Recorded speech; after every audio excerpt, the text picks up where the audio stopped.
भारत की गौरवशाली धरती पर विदेशी आक्रांताओं ने लगातार आक्रमण किया। बर्बर आक्रमणकारियों ने भारत की देह ही नहीं बल्कि भारत की गौरवशाली संस्कृति और महान सनातन परंपरा पर भी आघात किया। भारत की अटूट आस्था पर वार करने के उद्देश्य से हमारे धार्मिक संस्थानों को निशाना बनाकर उनको ध्वस्त करने का कुकृत्य उन आक्रमणकारियों ने किया। बाबर नाम का एक आक्रमणकारी हमारे देश की धन संपदा को लूटने के उद्देश्य से भारत में आया। उसने अपने आधिपत्य को स्थापित करने के लिए हजारों की संख्या में हमारे यहाँ के धार्मिक संस्थानों को तोड़कर उन स्थानों पर मस्जिदों का निर्माण कराया। बाबर के इस कुकृत्य से हमारे हिंदू समाज के लोग बेहद आहत हुए और बेहद आक्रोशित हुए।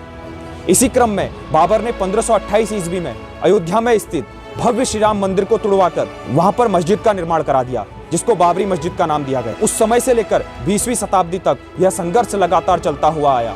20वीं शताब्दी में आकर इस संघर्ष की अंतिम रणभेरी बजी और हिंदू समाज के लोग एक बार फिर से इकट्ठा होकर इस संघर्ष के लिए आगे आए।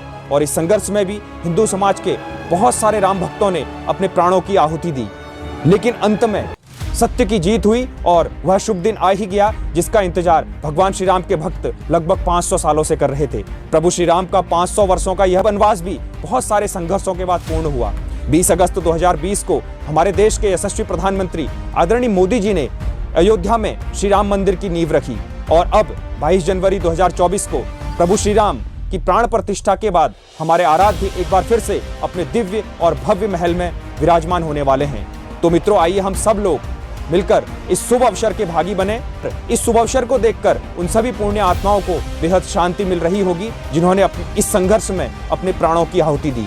तो मित्रों, आइए हम सब लोग मिलकर इस शुभ अवसर को विशेष बनाएं और 22 जनवरी को अधिक से अधिक संख्या में अपने घरों में दीपक जलाकर अपने आस पड़ोस के मंदिरों में खूब सारे भजन कीर्तन सुंदरकांड का आयोजन करें, जिससे यह दिन भव्य और दिव्य बन सके, क्योंकि भगवान श्री राम हम सबके आराध्य हैं। तो आप सबको इस शुभ अवसर की बहुत सारी शुभकामनाएं प्रेषित करता हूं और प्रभु श्री राम से प्रार्थना करता हूं कि आप सबके घर में खूब सारी सुख शांति आए, समृद्धि बनी रहे। बहुत बहुत धन्यवाद।